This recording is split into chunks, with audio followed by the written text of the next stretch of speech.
O apito estridente do freio de ar comprimido cortou o silêncio da madrugada quando vi o corpo estirado na pista. Meu coração disparou. Era quase 3 da manhã, BR-116, altura do quilômetro 212, próximo a Jaguaribe. A chuva fina tornava o asfalto escorregadio, e os faróis do meu Scania azul iluminaram uma cena que mudaria minha vida para sempre. Me chamo Carlos Roberto Silva, mas na estrada todo mundo me conhece como Carlinhos da Barra. Tenho 42 anos, sou capixaba de Vila Velha e rodo essas estradas há mais de 20 anos. Comecei como ajudante ainda molecão, carregando café no interior do estado, e hoje tenho meu próprio caminhão, um Scania R450 azul, que é meu xodó e minha ferramenta de trabalho. Vivo sozinho desde que a Marlene me deixou há 5 anos. Ela dizia que eu amava mais a estrada que ela, e talvez tivesse razão. Mas é que nem todo mundo entende. A estrada é minha vida, meu sustento, minha liberdade. É onde me sinto vivo de verdade. Meus filhos, o Ricardo de 22 e a Fernanda de 19, moram com a mãe em Vitória. Vejo eles quando dá, mas a correria é grande. Naquela madrugada, eu vinha de São Paulo carregado de eletrodomésticos com destino à Vitória. Era uma carga boa, que pagaria as contas do mês e ainda sobraria um trocado. Estava no meu horário preferido de viagem, de madrugada, quando o trânsito é mais livre e dá para fazer um tempo melhor. Mas quando vi aquela figura caída no meio da pista, com uma maleta aberta ao lado e dinheiro espalhado voando no vento, minha primeira reação foi de desespero. Parei o caminhão no acostamento, pisquei o pisca-alerta e desci correndo. O homem estava consciente, mas claramente machucado. Era um senhor de uns 60 anos, bem vestido, com um terno cinza meio rasgado e sangue escorrendo da testa. Ao redor dele, notas de 50 e 100 reais voavam com o vento da madrugada. "Tá tudo bem, seu moço? O que aconteceu aqui?" Perguntei, me ajoelhando ao lado dele. Ele tentou falar, mas a voz saiu fraca, quase um sussurro. Estava meio atordoado, provavelmente com uma pancada na cabeça. Comecei a recolher o dinheiro espalhado pelo asfalto, guardando tudo na maleta de couro marrom que estava aberta. Devia ter uns 20, 30 mil reais ali. Minha cabeça fervilhava. O que um homem daqueles estava fazendo sozinho na estrada àquela hora, com tanto dinheiro? Assalto? Acidente? Sequestro? Obrigado, obrigado, meu filho, ele conseguiu dizer com um fio de voz quando me viu guardando as notas na maleta. Os olhos dele brilhavam de gratidão, mesmo em meio à dor. Peguei meu celular e liguei para o SAMU. Em seguida, liguei para a polícia. Enquanto esperava o socorro chegar, fiquei ali conversando com ele, tentando mantê-lo acordado. Ele murmurava coisas que eu não entendia direito, nomes de empresas, números, parecia meio delirando. A ambulância chegou primeiro, depois a polícia. Os paramédicos cuidaram dele enquanto eu explicava para a autoridade como tinha encontrado a situação. O delegado que veio era gente boa, me conhecia das andanças pela região. "Carlinhos, você fez certo, tem muito pilantra por aí que ia só pegar o dinheiro e vazar. Honestidade ainda existe nesse mundo", disse o delegado, enquanto anotava meu depoimento. Acompanhei a ambulância até o hospital de Cachoeiro de Itapemirim. Não sei bem porquê, mas senti que não podia deixar o velho sozinho. Talvez fosse coisa de pai. Pensava nos meus filhos, se um dia eles precisassem da ajuda de um estranho na estrada. No hospital, enquanto os médicos cuidavam dele, fiquei na recepção segurando a maleta. Foi quando ouvi a enfermeira falando o nome dele para o médico. "Doutor, o senhor Antônio Ribeiro dos Santos deu entrada agora, há pouco." Meu sangue gelou. Antônio Ribeiro dos Santos. Esse nome eu conhecia muito bem. Era o dono da Santos Transportes, a maior transportadora do Espírito Santo. Uma empresa que eu sonhava trabalhar havia anos, mas nunca conseguia nenhuma entrevista. Sempre ouvia falar dele como um homem justo, que tratava bem os funcionários, que pagava em dia. Era meu sonho dourado trabalhar naquela transportadora. e ali estava ele, machucado numa cama de hospital, e eu com a maleta dele nas mãos. A vida tinha pregado uma peça que eu jamais imaginaria. O destino às vezes faz umas curvas que a gente não espera, e aquela madrugada no quilômetro 212 seria o começo de uma história que eu jamais esqueceria. Sentado naquela cadeira desconfortável da sala de espera do hospital, eu mal conseguia acreditar no que estava acontecendo. O homem que eu havia socorrido era Antônio Ribeiro dos Santos, o lendário dono da Santos Transportes. Minha mente fervilhava com 1000 perguntas.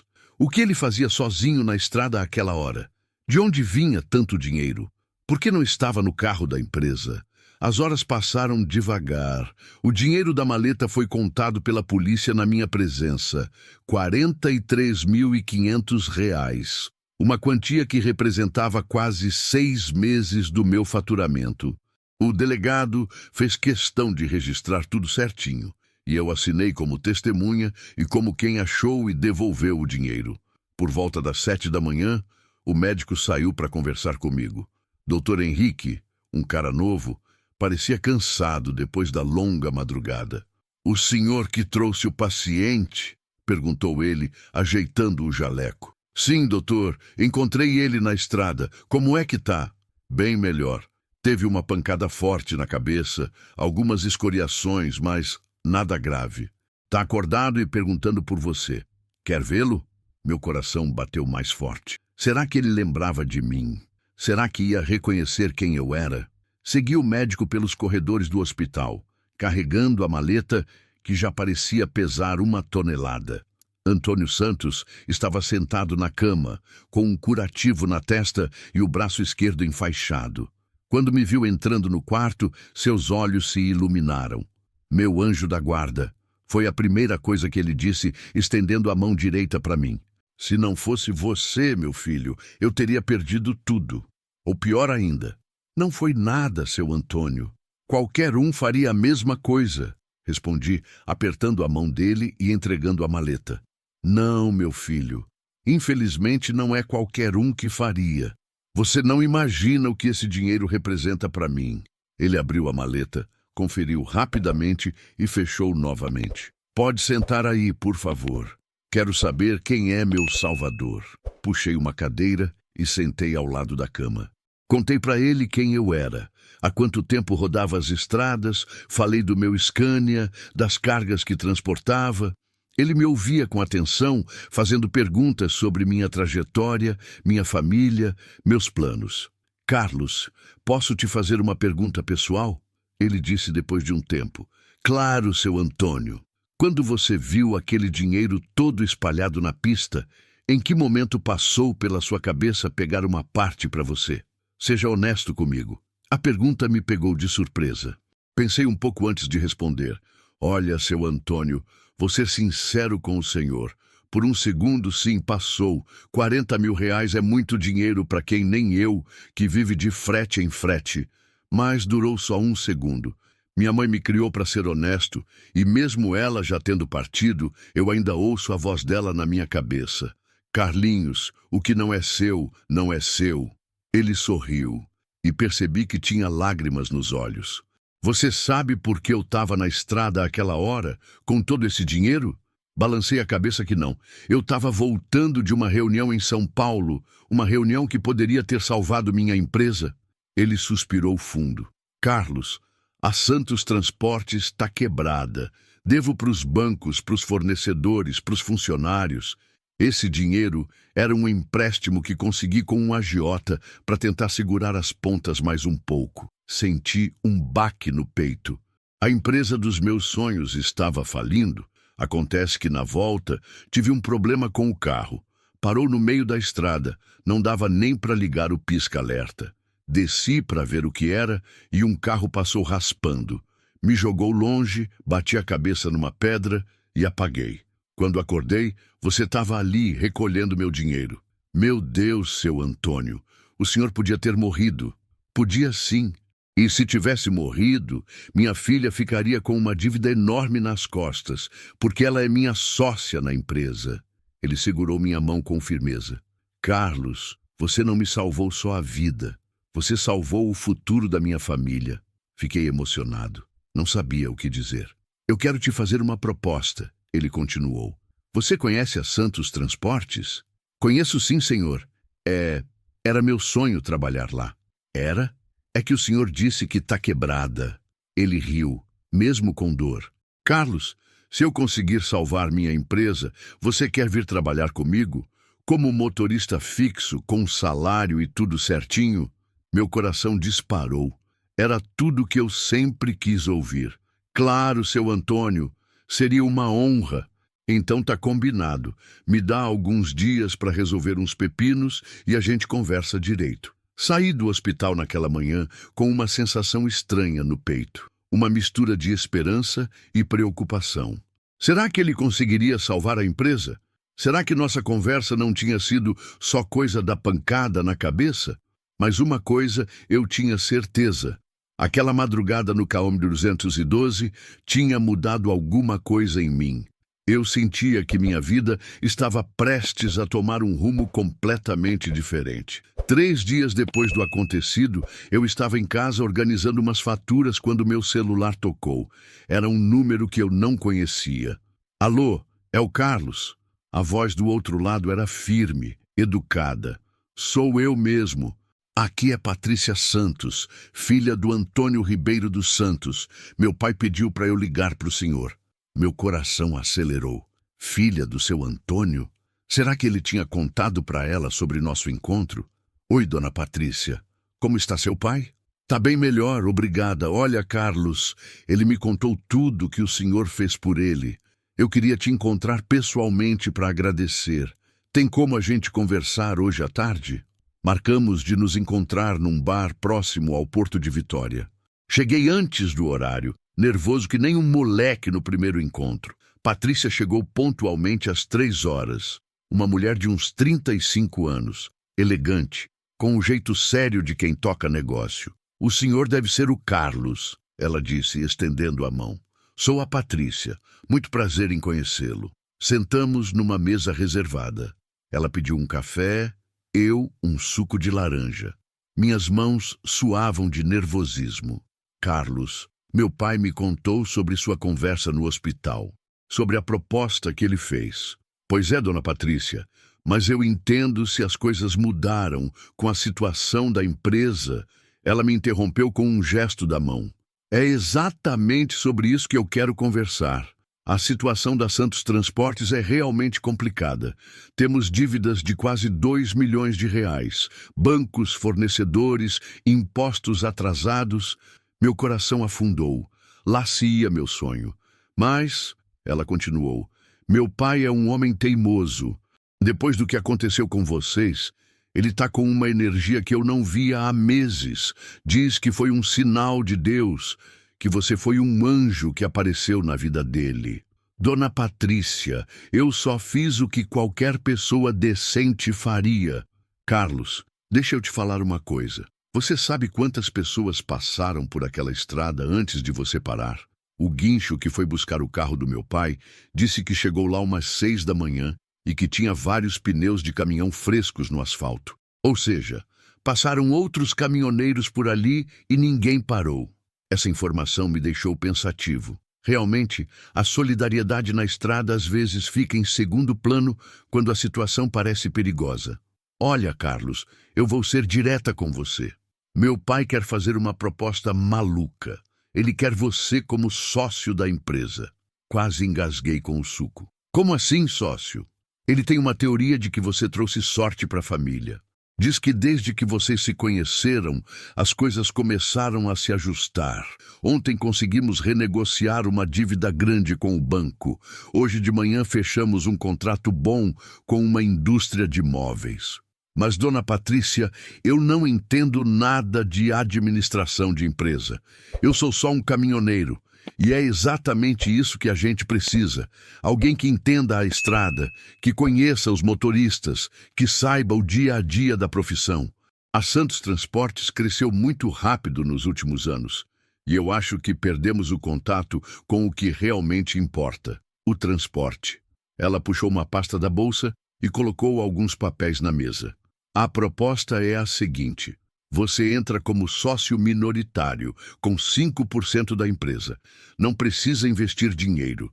Sua participação seria com trabalho e conhecimento. Você seria nosso gerente operacional, cuidaria da frota, dos motoristas, das rotas.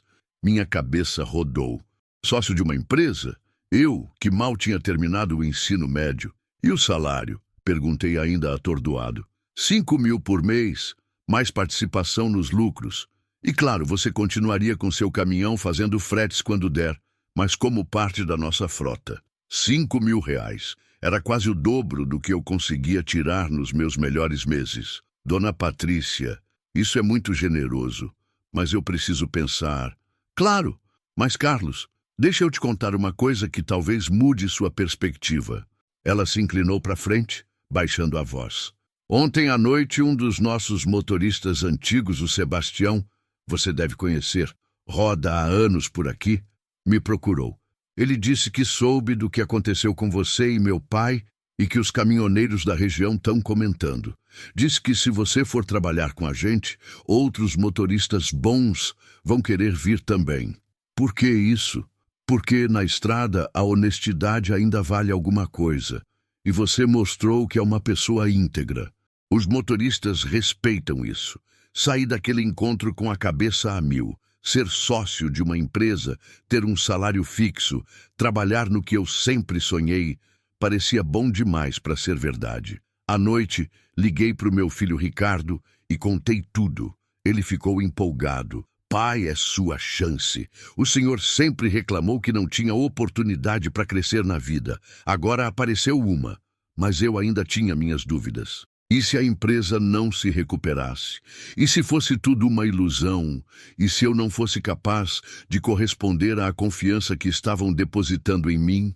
Naquela noite, deitado na minha cama, olhando para o teto, eu pensava na madrugada do Calome 212. Como um simples gesto de ajudar um desconhecido podia mudar tanto a vida de uma pessoa? Seria mesmo coisa do destino, como seu Antônio falava? Ou seria só uma coincidência maluca? Uma coisa eu sabia. Minha vida nunca mais seria a mesma depois daquele encontro na estrada. Na manhã seguinte, acordei cedo com a cabeça fervilhando. Fiz meu café bem forte, sentei na varanda de casa e fiquei pensando na proposta da Patrícia. 5% de uma empresa quebrada ainda valia alguma coisa? E se eu largasse minha independência de autônomo para virar sócio de uma firma que podia falir a qualquer momento? Decidi ir conversar com alguém que sempre me deu bons conselhos. Seu Manuel, um caminhoneiro aposentado que conhecia desde que comecei na profissão. Morava numa casa simples em Cariacica e sempre recebia a molecada da estrada para um cafezinho e uma prosa. Carlinhos! Ele gritou quando me viu chegando. Soube da sua aventura no quilômetro 212. Tá famoso, rapaz. Ah, seu Manuel, o senhor sabe como é essa rede de fofoca da estrada. Em 2 dias todo mundo já sabe de tudo. E é verdade que o velho Santos te ofereceu sociedade na empresa? Contei tudo para ele. A proposta, o salário, as responsabilidades. Seu Manuel me ouvia balançando a cabeça de vez em quando, soltando um pensativo. Olha, Carlinhos, ele disse depois que terminei. Eu conheço Antônio Santos há mais de 20 anos. Ele sempre foi homem de palavra. Se está te oferecendo sociedade, é porque vê potencial em você. Mas e se a empresa quebrar de vez? E se não quebrar? E se for sua chance de sair dessa vida de aperreio, de frete em frete, sem saber se vai ter serviço no mês que vem? Ele tomou um gole do café e continuou. Carlinhos, você tem 42 anos. Quando é que vai aparecer outra oportunidade dessa? Ele tinha razão. Saí de lá mais convencido, mas ainda com um friozinho na barriga. À tarde, recebi uma ligação inesperada. Era seu Antônio, já em casa se recuperando. Carlos, meu filho, como você tá? Bem, seu Antônio. E o senhor? Melhorando a cada dia. Olha, eu sei que a Patrícia conversou com você ontem. Queria te falar uma coisa pessoalmente. Pode falar, seu Antônio. Eu tô há 40 anos nesse ramo, filho. Já vi de tudo. Gente honesta e gente safada, momentos bons e ruins. Mas uma coisa eu aprendi. Quando Deus coloca uma pessoa no seu caminho do jeito que colocou você no meu, é porque tem um propósito. A voz dele estava emocionada. Seu Antônio, o senhor tem certeza de que não está fazendo isso só por gratidão?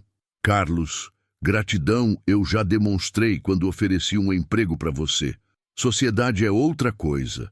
É porque eu acredito que você pode ajudar a salvar minha empresa e a vida de 30 famílias que dependem dela. 30 famílias? É, meu filho. Entre motoristas, mecânicos, pessoal do escritório. Se a Santos Transportes fechar, 30 pessoas vão para o olho da rua. E eu não posso deixar isso acontecer. Depois dessa conversa, minha decisão estava tomada. Liguei para Patrícia no mesmo dia. Dona Patrícia, é o Carlos. Aceito a proposta. Sério, que maravilha. Meu pai vai ficar radiante. Mas eu tenho algumas condições. Pode falar. Primeiro, eu quero conhecer a situação real da empresa. Todos os números, todas as dívidas. Segundo, se eu for ser gerente operacional, quero liberdade para fazer as mudanças que achar necessárias na frota e no tratamento dos motoristas. Fechado. Pode vir aqui amanhã de manhã para assinarmos os papéis? Na manhã seguinte, cheguei na sede da Santos Transportes às 8 em ponto. Era um prédio de 2 andares na serra, meio velho, mas organizado. Patrícia me recebeu e me levou para conhecer as instalações. A empresa era maior do que eu imaginava. 15 caminhões próprios, mais uns 10 terceirizados, uma oficina mecânica, escritório com 6 funcionários. Mas dava para ver que as coisas não iam bem. Alguns caminhões parados por falta de manutenção, o pátio meio bagunçado, funcionários com cara de preocupados. Vou apresentar você para o pessoal, disse Patrícia, me levando para o escritório. A recepção foi um pouco fria. Normal. Ninguém gosta quando chega alguém de fora para mandar na empresa. Mas o tempo mostraria quem eu era de verdade. Sentamos na sala da diretoria para assinar os contratos. Seu Antônio chegou no meio da manhã, ainda com curativo na testa, mas sorrindo de orelha a orelha. Carlos, bem-vindo à família Santos Transportes. Assinamos os papéis e oficialmente eu virei sócio de uma empresa de transporte. 5% não parecia muito, mas para quem nunca teve nada além do próprio caminhão, era um mundo novo se abrindo. Agora, Carlos, disse seu Antônio, vou te mostrar o que você vai gerenciar. Passamos o resto da manhã vendo planilhas, relatórios, contratos. A situação era pior do que eu pensava. A empresa devia R$ 1.800.000. Tinha 3 execuções fiscais correndo. E o fluxo de caixa estava negativo há 6 meses. Meu Deus, murmurei vendo os números. Por isso preciso de você, Carlos. Alguém que conhece a estrada, que sabe como otimizar custos, como motivar motorista. Você aceita o desafio? Olhei para aqueles papéis cheios de números vermelhos, depois olhei para os olhos esperançosos do velho Antônio e da Patrícia. Aceito, mas vamos ter que trabalhar muito. Então vamos começar hoje mesmo, disse Patrícia, me entregando uma chave. Essa é a chave da sua sala. Bem-vindo ao time, sócio. Caminhando para minha sala nova, eu pensava, em uma semana, minha vida tinha mudado completamente. De caminhoneiro autônomo para sócio de empresa. Será que eu ia dar conta? Só havia uma maneira de descobrir. Meu primeiro dia oficial, como gerente operacional da Santos Transportes, começou cedo. Cheguei às 6 da manhã e já encontrei movimento no pátio. Alguns motoristas preparando os caminhões para viagem, mecânicos checando uma carreta que tinha chegado na madrugada. Decidi começar fazendo o que eu sempre fiz melhor. Conversar com os caminhoneiros. Fui direto para o pátio, onde encontrei 3 motoristas tomando café numa mesa improvisada perto da oficina.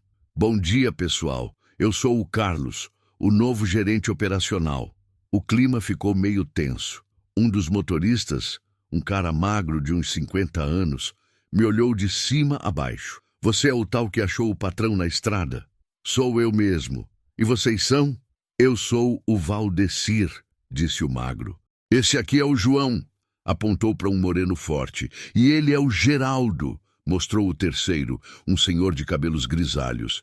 Prazer em conhecer vocês. Posso sentar? Eles se entreolharam, mas o João fez um gesto para eu sentar. Olha, Carlos, começou o Valdecir, sem querer desrespeitar, mas a gente está meio preocupado. Empresa está quebrada, chegaram uns boatos de que vai ter demissão. E agora chega você, que nunca trabalhou aqui, direto para gerente, completou o João. Era exatamente a reação que eu esperava. Respirei fundo. Pessoal, vou ser bem claro com vocês. A empresa está numa situação difícil mesmo. Não vou mentir, mas seu Antônio me chamou justamente porque eu conheço a realidade de vocês. Sei o que é rodar na estrada. Sei o que é depender de frete para colocar comida na mesa. O Geraldo, que tinha ficado quieto até então, se pronunciou. E o que você pretende fazer para melhorar as coisas? Primeiro, quero ouvir vocês. Quais são os principais problemas que vocês enfrentam aqui? Os três se olharam novamente. Valdecir resolveu falar. Olha, Carlos, o principal problema é organização. Às vezes a gente fica parado 2, 3 dias esperando carga. Outras vezes pegam uma carga pra gente sem avisar que o prazo é apertado. Aí a gente se mata na estrada para cumprir. Sem falar da manutenção, emendou João. Às vezes o caminhão está pedindo revisão há semanas, mas falam que não tem dinheiro. Aí quebra na estrada e o prejuízo é maior. Geraldo balançou a cabeça concordando. E a questão do pagamento, não que atrase, mas às vezes demora para acertar os extras, as diárias. Anotei tudo mentalmente. Eram problemas clássicos de gestão operacional. Pessoal, vou fazer um trato com vocês. Me deem 30 dias. Se em 30 dias vocês não virem melhoria nesses pontos que vocês falaram, eu mesmo peço para sair da empresa. Que acham? Os três se entreolharam mais uma vez. João estendeu a mão. Fechado. Mas você vai ter que provar que não é só mais um doutor que não entende nada da nossa realidade. Passei o resto da manhã conversando com outros funcionários. Os mecânicos, o pessoal do escritório, os ajudantes. Todos tinham as mesmas reclamações. Falta de comunicação, desorganização, burocracia demais. À tarde, tive minha primeira reunião oficial com Patrícia e seu Antônio. Apresentei um relatório dos principais problemas que identifiquei. A questão não é só financeira, expliquei. É operacional. A empresa cresceu muito rápido e perdeu a organização básica. E qual sua proposta? Perguntou Patrícia. Primeiro, vamos implementar um sistema simples de controle de frota. Nada muito sofisticado, só para saber onde cada caminhão está, quando vai chegar, quando precisa de manutenção. Isso vai custar quanto? Perguntou seu Antônio. Quase nada. Vou usar planilhas no computador e um grupo de WhatsApp com todos os motoristas. Segundo, vamos reorganizar a oficina. Preventiva é mais barata que corretiva. E terceiro, perguntou Patrícia. Terceiro, vamos melhorar a comunicação interna. Todo mundo tem que saber o que está acontecendo, quais são as metas, como está a situação da empresa. Eles aprovaram minhas ideias. No dia seguinte, comecei a implementar as mudanças. Criei uma planilha de controle de frota no Excel, com todos os caminhões, suas localizações, status de manutenção e próximas viagens. Montei um grupo no WhatsApp chamado Santos Transportes Operacional e adicionei todos os motoristas. Pessoal, escrevi no grupo, a partir de agora, quero que vocês me mandem a localização de vocês 2 vezes por dia, 12:00 e 6 da tarde. E qualquer problema na estrada, me avisem imediatamente. No primeiro dia, só metade dos motoristas mandou a localização. No segundo dia, alguns reclamaram que era muito trabalho. Mas eu insisti, explicando que era para a segurança deles e para a melhor organização da empresa. Valdecir. Falei com ele pessoalmente. Eu sei que parece bobagem, mas quando um cliente ligar perguntando onde está a carga dele, eu vou poder responder na hora. Isso passa confiança. Gradualmente o pessoal foi aderindo e os resultados apareceram rápido. Em uma semana, conseguimos reduzir em 40% o tempo de resposta aos clientes.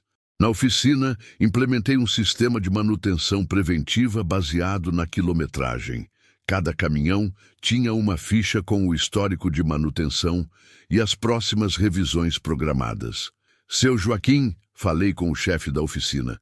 A partir de agora, quando um caminhão chegar aqui, a primeira coisa que você vai fazer é consultar essa ficha. Se tiver alguma manutenção vencendo nos próximos 1000 quilômetros, já aproveita e faz. Mas, Carlos, isso vai aumentar o custo de manutenção. No começo, sim, mas vai evitar quebras na estrada. E quebra na estrada custa muito mais caro que manutenção preventiva. No final da primeira semana, já dava para sentir uma mudança no clima da empresa. Os motoristas estavam mais engajados, a oficina mais organizada e até o pessoal do escritório parecia mais animado. Mas o verdadeiro teste viria na segunda semana, quando tivemos nosso primeiro grande desafio. Um cliente importante ameaçou cancelar o contrato por causa de atrasos constantes nas entregas. Carlos, disse Patrícia preocupada, a Móveis Capixaba está querendo romper o contrato.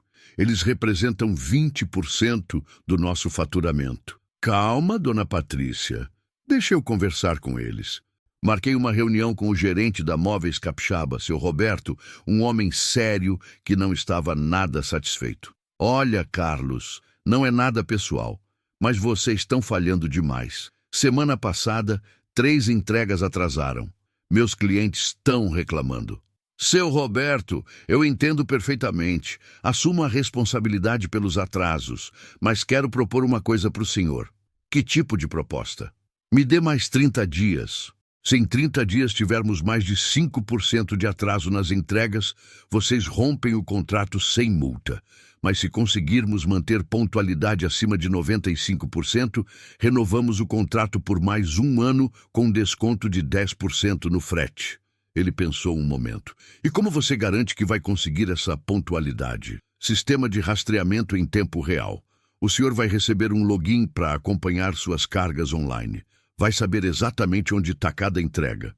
Era uma promessa ousada, mas eu tinha confiança no sistema que estava implementando. Tá bem, Carlos, mais 30 dias. Mas se falhar, acabou. Saí de lá suando frio. Havia prometido algo que ainda não tinha certeza se conseguiria cumprir. Mas às vezes, na vida, a gente precisa apostar alto para ganhar alto. Nos dias seguintes, trabalhei dobrado.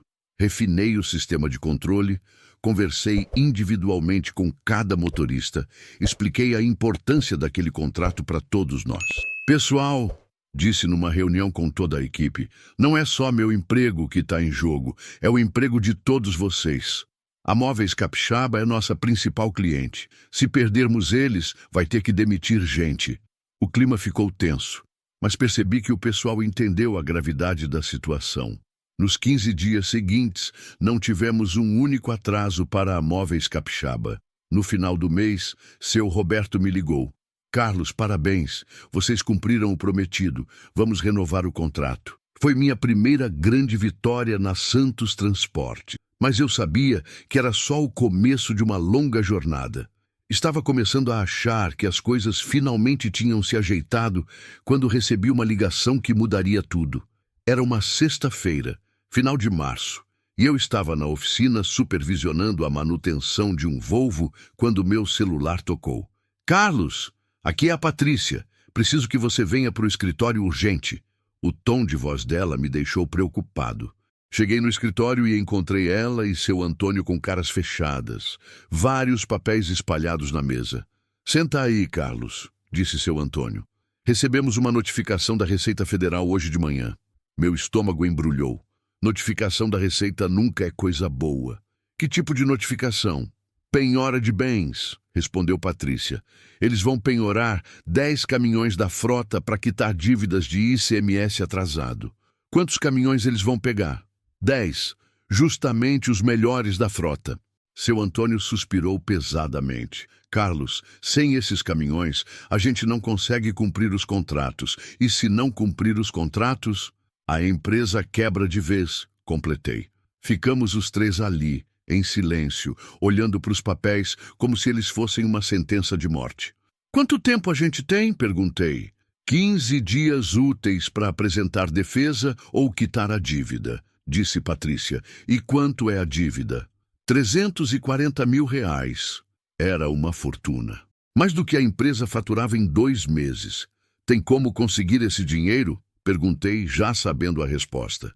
Carlos, disse seu Antônio, se tivéssemos 300 mil reais, não estaríamos nessa situação.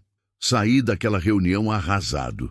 Em 2 meses de trabalho, tinha conseguido organizar a operação, melhorar o relacionamento com os clientes, motivar a equipe.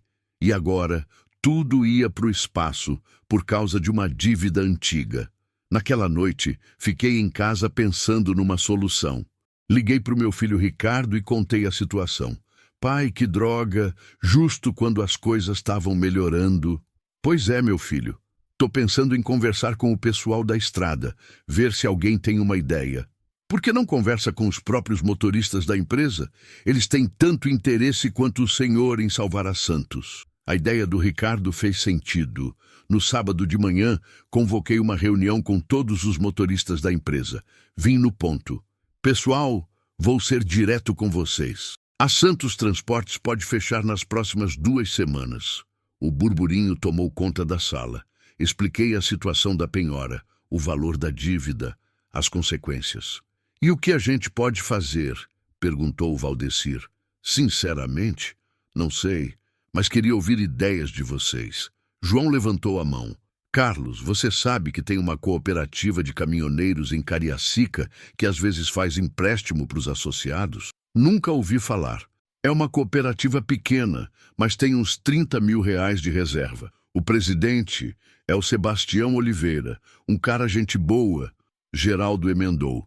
E tem aquele esquema do factoring também. A Transportes Benedito usa muito. Factoring é quando você vende suas duplicatas com desconto para uma empresa financeira. Recebe o dinheiro na hora, mas com desconto. Anotei todas as sugestões. De tarde saí para investigar essas possibilidades. Primeiro fui na cooperativa que João tinha mencionado. Sebastião Oliveira me recebeu na sede da cooperativa, uma casa simples em Cariacica. Carlos, ouvi falar de você, o caminhoneiro que salvou o velho Santos na estrada. É isso mesmo, seu Sebastião. Vim aqui porque preciso de ajuda. Expliquei a situação. Ele me ouviu balançando a cabeça. Rapaz, nossa cooperativa tem uma reserva de emergência, mas são só 25 mil reais. É pouco perto do que vocês precisam. Mas já seria uma ajuda, seu Sebastião. Deixa eu conversar com a diretoria. Segunda-feira te dou uma resposta. Na segunda-feira, Sebastião me ligou cedo. Carlos, consegui aprovação para emprestar os 25 mil sem juros para pagar em 12 vezes. Condição: se a Santos quebrar, vocês devolvem o dinheiro na forma de frete gratuito para os associados da cooperativa. Era um alívio, mas ainda faltavam mais de 300 mil. Passei a semana correndo atrás de alternativas. Conversei com empresas de factoring, bancos, agiotas. Ninguém queria emprestar dinheiro para uma empresa em crise. Na quinta-feira, quando já estava desanimado, recebi uma ligação inesperada. Carlos, aqui é Roberto, da Móveis Capixaba. Oi, seu Roberto, como vai? Tudo bem? Olha, soube da situação de vocês através de um fornecedor. É verdade que vão perder os caminhões? Não tinha como mentir. É verdade, sim, infelizmente. Carlos, vocês melhoraram muito o serviço nesses últimos meses. Não quero perder vocês como fornecedor. Agradeço a consideração, seu Roberto, mas deixe eu terminar. Que tal se eu adiantar o pagamento de 3 meses de frete? Isso daria uns 90 mil reais para vocês. Meu coração disparou. Sério? O senhor faria isso?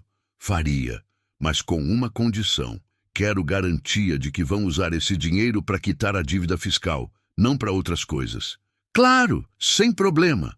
Era um alívio enorme, mas ainda faltavam mais de 200 mil reais. Com 5 dias úteis pela frente, o tempo estava se esgotando. Eu precisava de um milagre.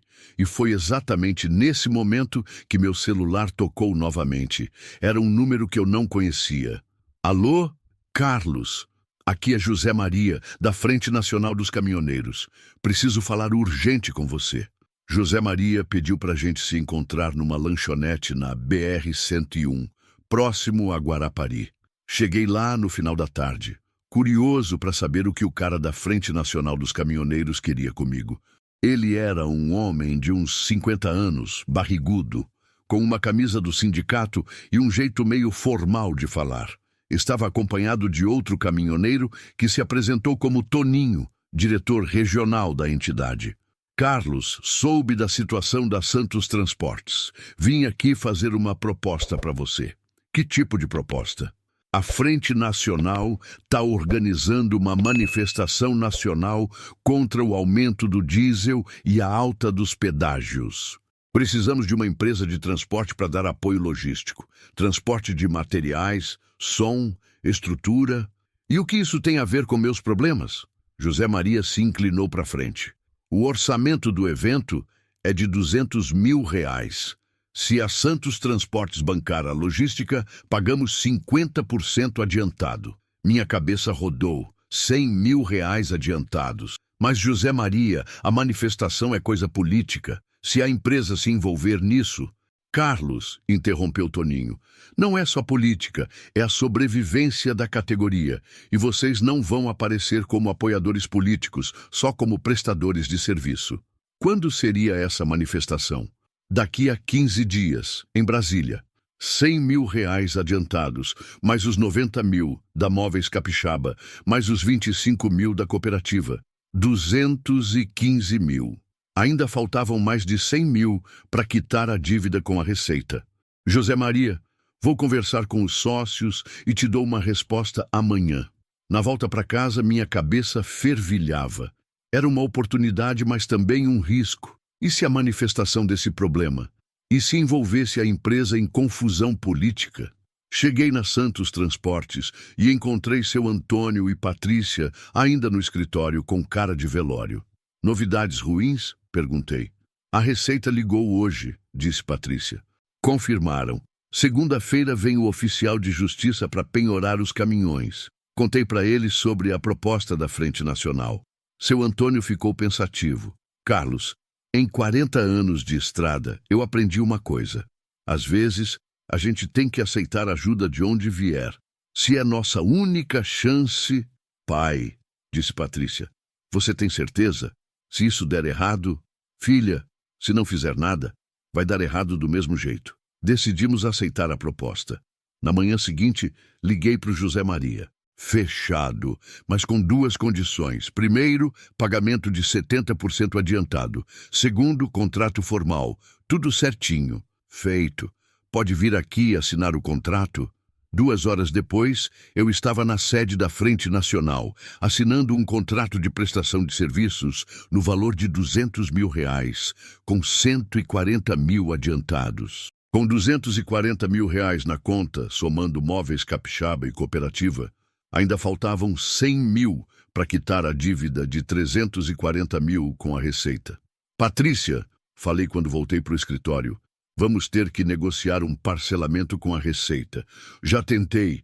Eles só aceitam parcelamento se quitarmos pelo menos 70% à vista.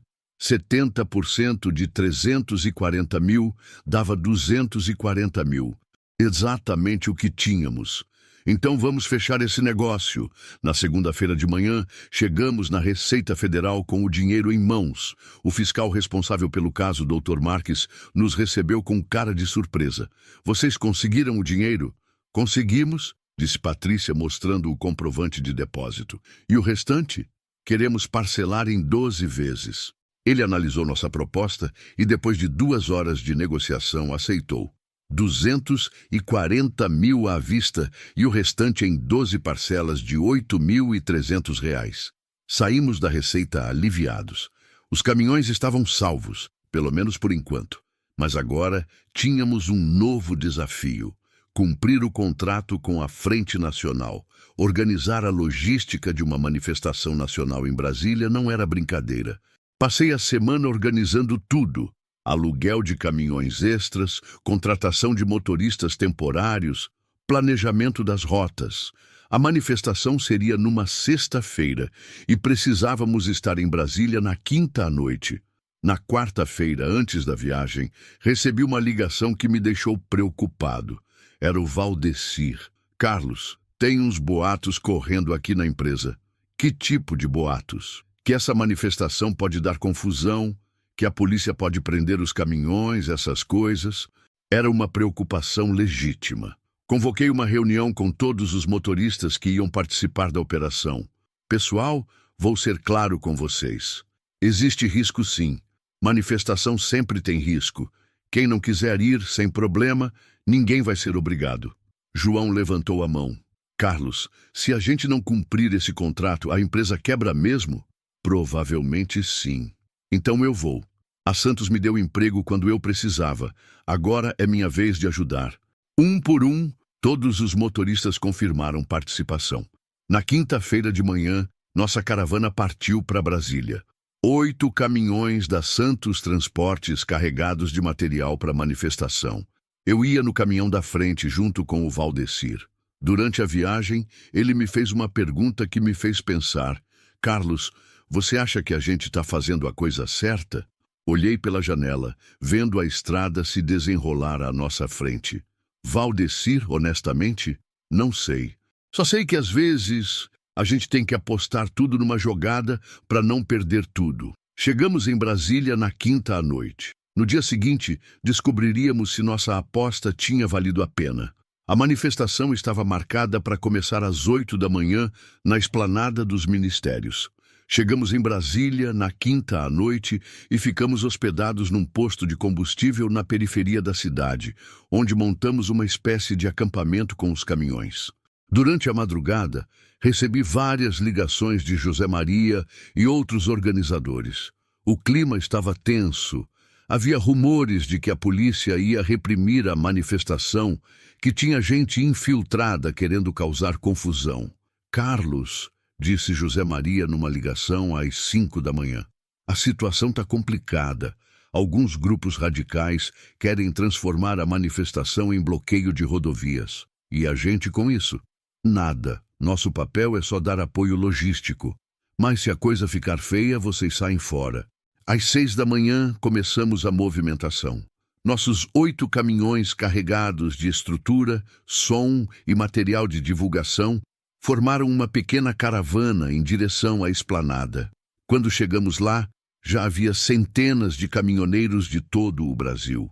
O clima era de festa, mas também de tensão. Percebi que havia grupos diferentes, com reivindicações diferentes, e nem todos pareciam estar ali pelos mesmos motivos. Valdecir, falei para o meu companheiro de viagem, fique de olho. Se a coisa esquentar, a gente vaza. Começamos a descarregar o material, palco, caixas de som, faixas, bandeiras, tudo que os organizadores tinham pedido. O pessoal da Frente Nacional estava satisfeito com nosso serviço. A manifestação começou oficialmente às 8 horas. Discursos sobre o preço do diesel, pedágios abusivos, falta de segurança nas estradas. Tudo dentro da normalidade. Mas por volta das 10 horas, as coisas começaram a complicar.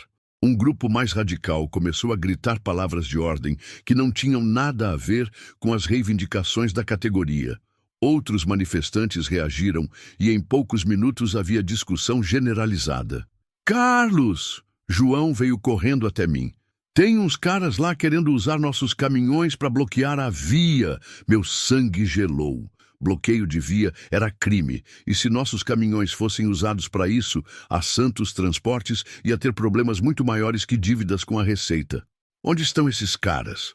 Lá perto do caminhão do Geraldo. Corri até lá e encontrei 5 homens discutindo com Geraldo, tentando convencê-lo a posicionar o caminhão atravessado na via. Com licença, interrompi. Esses caminhões são da minha empresa e não vão participar de bloqueio nenhum. Um dos homens, um cara alto de barba preta, me encarou. E quem é você para decidir isso? Sou o responsável pela operação. E tô dizendo que meus caminhões não vão ser usados para crime. Crime? A gente está lutando pelos direitos da categoria. Lutando pelos direitos, sim. Cometendo crime, não. A discussão estava esquentando quando José Maria apareceu. Pessoal, calma aí. Carlos tem razão. A manifestação é pacífica, nada de bloqueio. O grupo resmungou, mas se afastou. Respirei aliviado, mas percebi que a situação estava ficando perigosa. Às 11 horas a polícia chegou. Vários carros, dezenas de policiais. Mas, para minha surpresa, eles não vieram reprimir, vieram negociar. O comandante da operação, um tenente-coronel, conversou com os organizadores da manifestação. Acordaram que o ato continuaria até meio-dia e depois todos se dispersariam pacificamente. Carlos, disse José Maria, deu tudo certo. Vocês podem começar a recolher o material. Começamos a desmontagem do palco e recolhimento do equipamento. Os manifestantes foram se dispersando gradualmente e por volta das 14h a esplanada estava praticamente vazia. Missão cumprida, disse Valdecir, subindo no caminhão. Ainda não, respondi. Só vai estar cumprida quando a gente chegar em casa são e salvos. A viagem de volta foi tranquila. Paramos só para abastecer e trocar de motorista. No sábado de manhã chegamos em Vitória com todos os caminhões inteiros e a missão cumprida. José Maria nos pagou os R$60 mil restantes do contrato no mesmo dia. R$200 mil por 2 dias de trabalho. Era o melhor frete que a Santos Transportes tinha feito em anos. Carlos, disse seu Antônio quando cheguei na empresa, você conseguiu, salvou a empresa. Ainda não, seu Antônio. Salvamos dessa crise, mas ainda temos muito trabalho pela frente. Era verdade. Tínhamos quitado a dívida com a receita, mas a empresa ainda tinha outras dívidas, ainda precisava melhorar a rentabilidade, ainda tinha que conquistar novos clientes. Mas naquele sábado, vendo a alegria nos rostos dos funcionários, sentindo o alívio de ter os caminhões salvos, eu soube que tínhamos vencido uma batalha importante. Pessoal, disse numa reunião improvisada com todos os funcionários, conseguimos salvar os caminhões. Mas agora começa o trabalho de verdade, fazer a Santos Transportes voltar a ser uma empresa sólida e respeitada. E como a gente vai fazer isso? Perguntou uma funcionária do escritório. Do mesmo jeito que fizemos até agora, trabalhando unidos, cada um fazendo sua parte, sempre pensando no bem de todos. Valdecir levantou a mão. Carlos, em nome de todos os motoristas, quero dizer uma coisa. Você mostrou que é um de nós. Pode contar com a gente para qualquer coisa. Saí da empresa naquele sábado com um sentimento diferente. Não era mais só um caminhoneiro que tinha virado sócio por acaso. Era alguém que tinha provado, na prática, que podia liderar uma equipe e salvar uma empresa. Mas eu sabia que os desafios ainda não tinham acabado. Na verdade, estavam só começando. 3 meses depois da manifestação em Brasília, a Santos Transportes estava irreconhecível. O dinheiro ganho no evento tinha dado o fôlego que precisávamos para organizar definitivamente a empresa. Com as finanças um pouco mais equilibradas, consegui implementar todas as melhorias que tinha planejado. Sistema de rastreamento real, oficina totalmente equipada, programa de manutenção preventiva e, o mais importante, um plano de participação nos lucros para os funcionários. Carlos, disse Patrícia numa reunião de segunda-feira, os números do último trimestre chegaram. Faturamento subiu 40% em relação ao mesmo período do ano passado. Era inacreditável. Em 6 meses, tínhamos conseguido reverter uma situação que parecia impossível. E não é só o faturamento, continuou ela. A margem de lucro também melhorou. Estamos conseguindo reduzir custos e aumentar a eficiência. Seu Antônio, que estava com saúde bem melhor depois que o estresse diminuiu, sorriu. Carlos, meu filho, você fez um milagre nessa empresa. Não fui só eu, seu Antônio. Foi todo mundo junto. Era verdade. O clima na empresa tinha mudado completamente.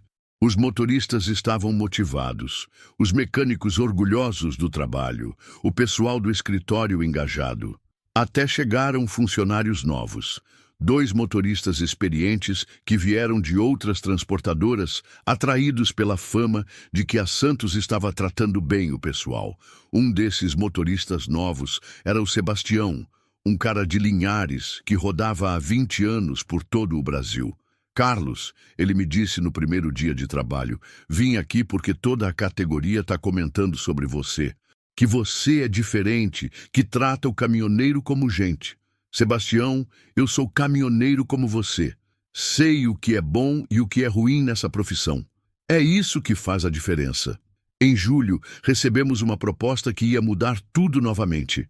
A Aracruz Celulose queria fechar um contrato anual conosco para transporte de celulose para o Porto de Vitória. É um contrato grande, explicou Patrícia. 200 mil reais por mês, garantidos. Qual o problema? Precisaríamos de mais 5 caminhões. E não temos capital para comprar. Era o velho dilema. Para crescer, precisava investir. Mas para investir, precisava ter dinheiro. E se fizéssemos um financiamento, sugeri. Com nosso histórico no serviço de proteção ao crédito, impossível. Pensei um momento. E se comprássemos usado? Caminhões bons, mas mais baratos? Mesmo assim, seriam uns 400 mil reais. Muito dinheiro. Naquela noite, fiquei pensando numa solução. No dia seguinte, tive uma ideia. Patrícia, e se fizéssemos uma parceria com motoristas autônomos? Eles entram com os caminhões, a gente entra com o contrato. Como assim? A gente seleciona 5 motoristas de confiança, que tenham caminhões bons. Eles entram como agregados da Santos, usando nossa razão social, nosso seguro, nossa estrutura. Em troca, dividimos o frete meio a meio. Ela pensou um momento. Pode dar certo, mas tem que ser gente de muita confiança. Deixa comigo. Saí para conversar com motoristas conhecidos. O primeiro foi o seu Manuel, aquele aposentado que sempre me dava conselhos. Manuel, conheço algum motorista autônomo sério, com caminhão bom, que queira uma parceria? Conheço vários. Por quê? Expliquei a proposta. Ele ficou interessado. Tem o Ronaldo, filho do João da oficina do Jardim América. Tem um Scania 2018, novinho. Tá fazendo frete avulso, mas queria algo fixo. Você acha que ele toparia? Com certeza. O menino é sério, trabalhador. Em uma semana, tinha selecionado 5 motoristas. Ronaldo, Márcio, Edson, Paulo e Jefferson. Todos com caminhões bons. Todos conhecidos na praça como gente séria. Marquei uma reunião com eles na sede da Santos. Pessoal, vou propor uma parceria para vocês. Vocês entram como agregados da Santos Transportes. Usam nossa razão social, nosso seguro, nosso combustível. Em troca, dividimos o frete meio a meio. E a manutenção? Perguntou Ronaldo. Vocês cuidam da manutenção dos seus caminhões, mas podem usar nossa oficina pagando só o custo das peças. E se não tiver frete suficiente? Perguntou Márcio. Por isso vocês vão assinar primeiro um contrato de experiência de 3 meses. Se não der certo para ninguém, cada um volta para o que estava fazendo antes. Os 5 toparam na hora. Em 2 semanas tínhamos fechado o contrato com a Aracruz Celulose e começado as operações. O resultado foi melhor do que eu esperava. Os motoristas agregados trabalhavam como se fossem donos dos fretes, porque de certa forma eram. A qualidade do serviço melhorou, os custos diminuíram e todo mundo saiu ganhando.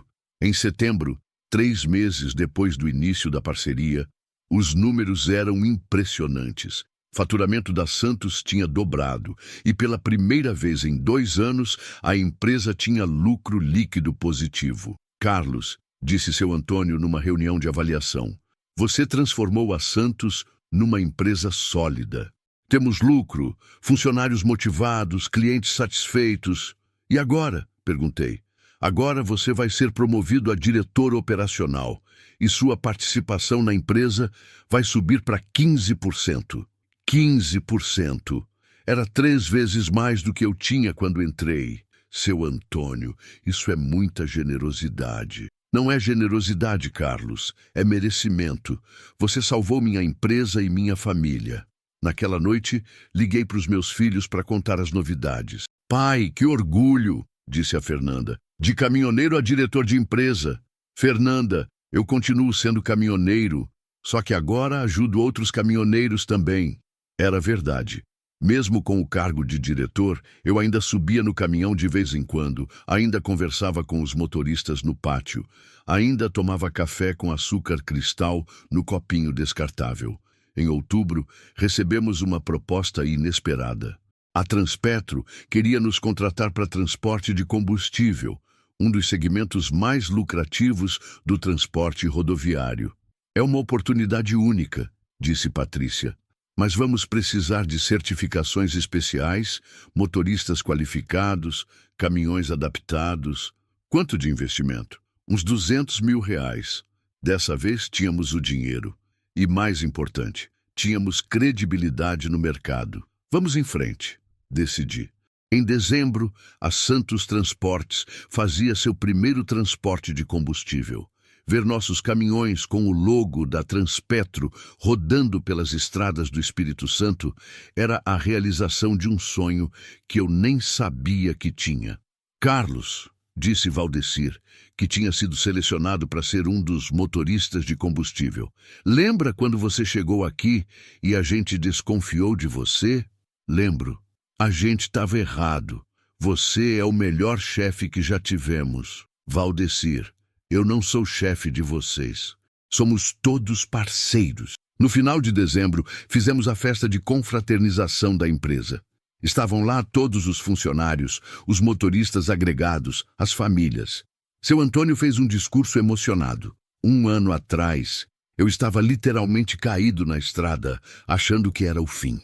Hoje, a Santos Transportes é uma das transportadoras mais respeitadas do estado. E tudo isso começou com um gesto simples de solidariedade de um homem honesto. Ele me chamou na frente e continuou. Carlos, você não salvou só minha vida naquela madrugada. Você salvou o futuro de todos nós. E por isso quero fazer um anúncio. A partir de janeiro, você vai ser sócio majoritário da Santos Transportes. 51% da empresa. O silêncio tomou conta do salão. Eu mesmo fiquei sem palavras. Seu Antônio, eu não sei o que dizer. Diga que aceita. A empresa precisa de você. Eu já tenho 65 anos. Quero me aposentar tranquilo, sabendo que deixei a Santos em boas mãos. Olhei para o rosto dele, para os olhos da Patrícia, para os rostos dos funcionários esperando minha resposta. Aceito, mas com uma condição. A Santos vai continuar sendo uma empresa familiar. A Patrícia vai continuar sendo sócia e quando ela quiser assumir a direção, vai ter todo o meu apoio. A festa continuou até de madrugada.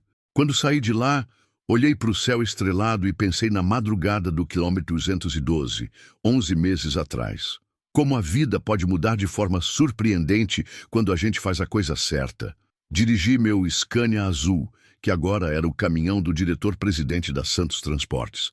Pensando no futuro, tínhamos grandes planos, expandir para outros estados, diversificar os serviços, talvez até abrir uma filial em São Paulo.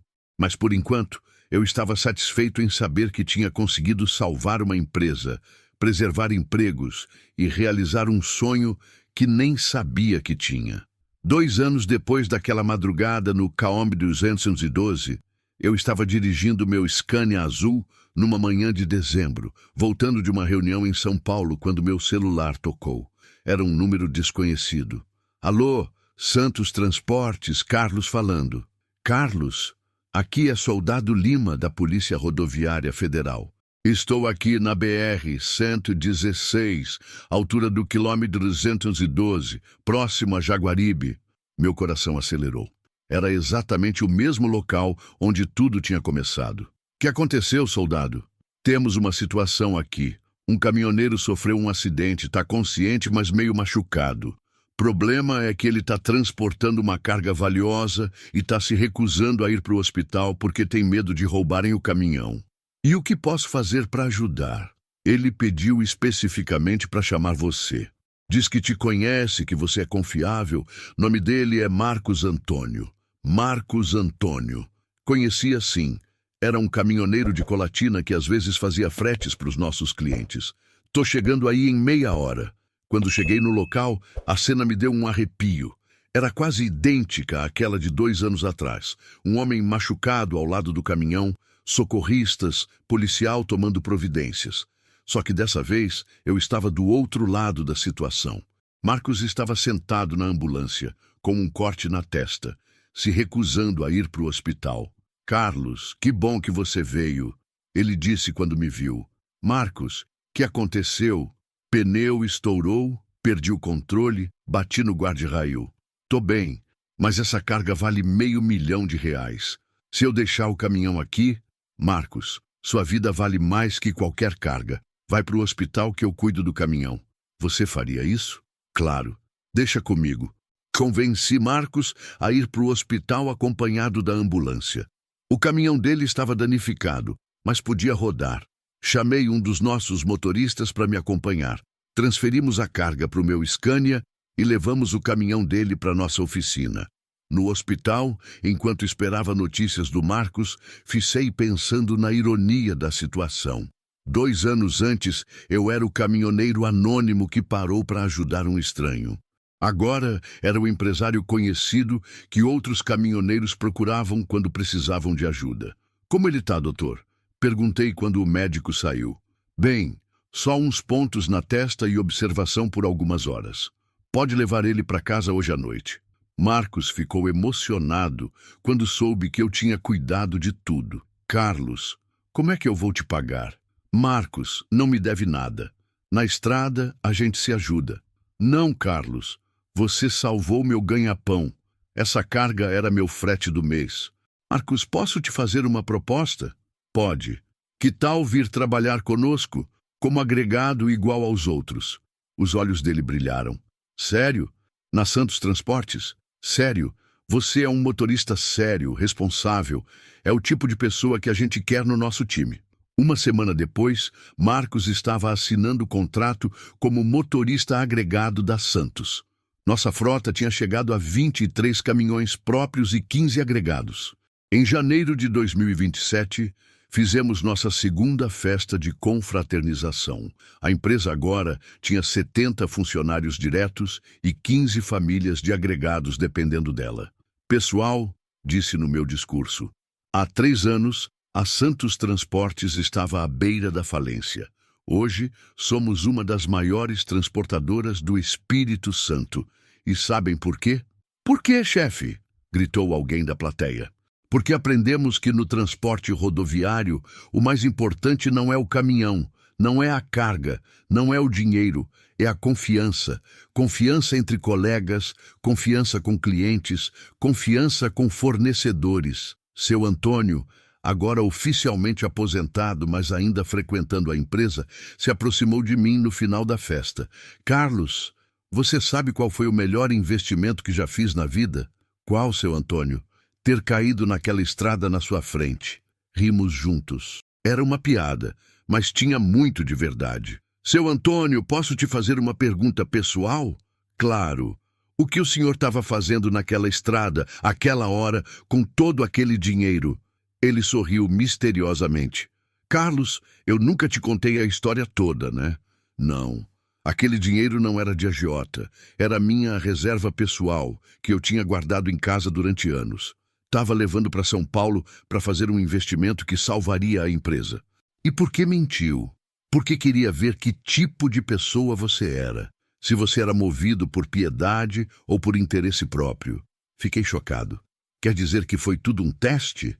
"Não, Carlos. O acidente foi real, o dinheiro era real, minha gratidão foi real.